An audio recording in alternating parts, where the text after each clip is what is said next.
श्री स्वामी समर्थ. श्री गुरुचरित्र अमृतधारा अध्याय 12. अंबाभवानीने पुत्राला बालपणी संन्यास घेण्यापासून परावृत्त करण्याचा प्रयत्न केला असता नरहरी मातेला समजावून सांगतो की जीवनाचा काहीच भरवसा नाही. आयुष्य हे क्षणभंगूर आहे.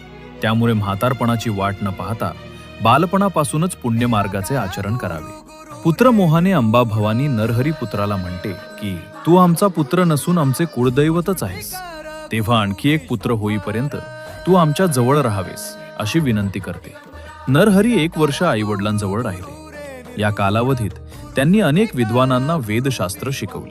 नरहरींच्या वचनाप्रमाणे त्याच्या मातेला जुळे पुत्र झाले. पुढे नरहरी आईवडिलांचा निरोप घेतेवेळी त्यांना दत्तात्रेय स्वरूपात दर्शन देऊन सांगतात की तुम्हाला पुढे 2 पुत्र आणि 1 कन्यारत्न प्राप्त होते व 30 वर्षांनंतर मी पुन्हा तुम्हाला भेटावयास येईन.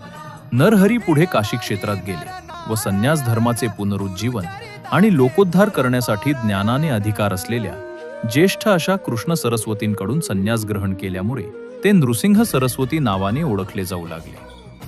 कथेचा बोध. प्रत्येक क्षण आयुष्य